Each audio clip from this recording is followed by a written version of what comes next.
എന്റെ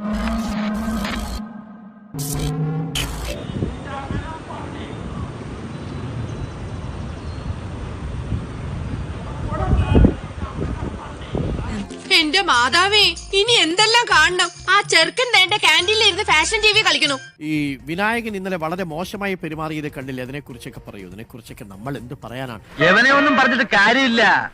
തറവാട്ട് മഹിമ എന്ന് പറഞ്ഞ സാധനമുണ്ട്. അതൊന്നും ഇവന്റെ പടിവാളന്റെ 5 അയലോത്ര പോയി.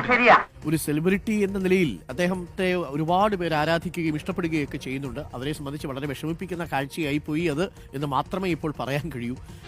നീ കണ്ടില്ലല്ലോ, ഇപ്പൊ തീരും. വേഗം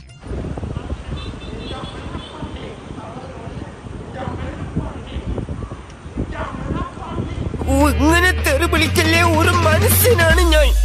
ഇവൻ സമനില തെറ്റി ചെയ്യുന്ന ഈ ഇടയായിട്ട് ഇതിന്റെ സ്ഥിരം പരിപാടിയാണ്. 2025 കൊല തൂക്ക് നടന്നിരിക്കുകയാണ്.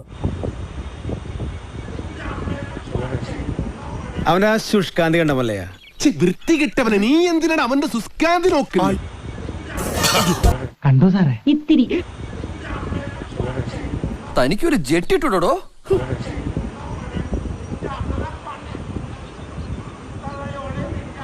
തീരെ പരിചയമില്ലാത്ത സാധനങ്ങൾ കണ്ടാണ് മാമി പേടിച്ചിരിക്കുന്നത്. പരിചയം ഉണ്ടായിരുന്നെങ്കിൽ പേടിക്കില്ലായിരുന്നല്ലോ.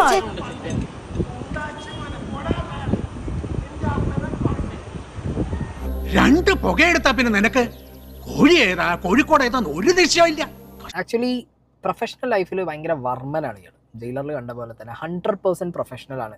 പക്ഷെ പേഴ്സണൽ ലൈഫിലേക്ക് വരുമ്പോൾ 100% ദുരന്തമാണ് ഇയാളുടെ ഒരു അവസ്ഥ എന്നുള്ളതാണ്. എന്ത് ചെയ്യാനാടാ, ഞാൻ ഇങ്ങനൊരു ദുരന്തനായി പോയി. ഓ, ഈ വീട്ടിലെ ഏറ്റവും വലിയ ദുരന്തമാണ് ഇവൻ.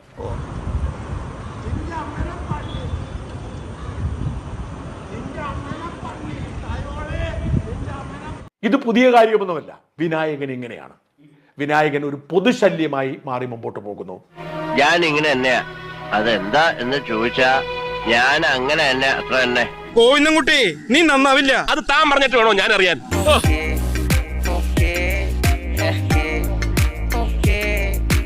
Perfect, okay.